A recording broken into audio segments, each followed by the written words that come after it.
ইরানের master plan অবরোধে শিকল ভাঙা, নতুন রণকৌশল।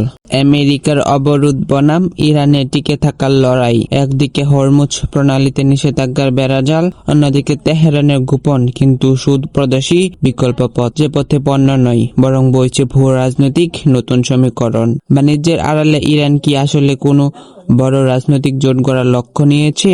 ওয়াশিংটনকে কি তবে তাদের নিজেদের স্বার্থেই খেলাতে বাধ্য করছে তেহরান? বিস্তারিত থাকছে আজকের প্রতিবেদনে। নীল জলরাশির উপর দিয়ে যে বাণিজ্যিক পথ ইরানকে বিশ্ববাজারের সাথে যুক্ত করত, সে পথে এখন যুদ্ধের দামামা।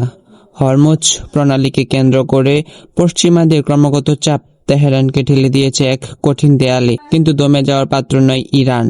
ওয়াশিংটন যখন সমুদ্রপথে তালা ঝুলাতে ব্যস্ত, তেহরান তখন খুলে দিচ্ছে পাহাড় আর মরুভূমির চেরা নতুন সব পথ। চীন থেকে তেহরানের দূরত্ব কয়েক হাজার মাইলের, কিন্তু সেই দূরত্ব এখন ঘুরছে যাচ্ছে মাত্র 12 থেকে 16 দিনে। চীনের বেল্ট অ্যান্ড রুট ইনস্টিটিউট যেন ইরানের জন্য এক সঞ্জীবী সুধা।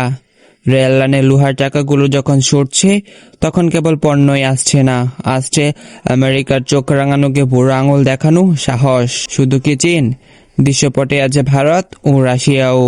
2003 সালে ঝিমিয়ে পড়া international north south transport corridor বা INSTC এখন ফিরে পেয়েছে প্রাণ। খরচে বয়কে তুড়ি মেরে উড়িয়ে দিয়েছে ব্যবসায়ীরা। এখন সমুদ্রের চেয়ে স্থলপথকে বেছে নিচ্ছে বেশি নিরাপদ হিসেবে, কারণ এখানে নেই কোনো যুদ্ধ জাহাজের আতঙ্ক, নেই মাঝপথে পণ্য আটকে দেওয়ার নাটকীয়তা। বিশেষজ্ঞরা বলছেন এটি কেবল একটি বাণিজ্যিক রুট নয়, বরং এক দীর্ঘমেয়াদী মনস্তিকর যুদ্ধ। সরাসরি ক্ষেপণাস্ত্র না ছুড়েও ওয়াশিংটনকে চরম চাপে রাখছে তেহরান। বাণিজ্যিক জোটে থাকা দেশগুলোর সাথে গড়ে তুলছে এক অজয় রাজনৈতিক মিত্রতা। তারা চাইছে নিজেদের শর্তে মধ্যপ্রাচ্যের নিয়ন্ত্রণ ধরে রাখতে এবং 8 সপ্তাহের দরে চলা টানাপোড়েনের এক চূড়ান্ত ফয়সালা করতে।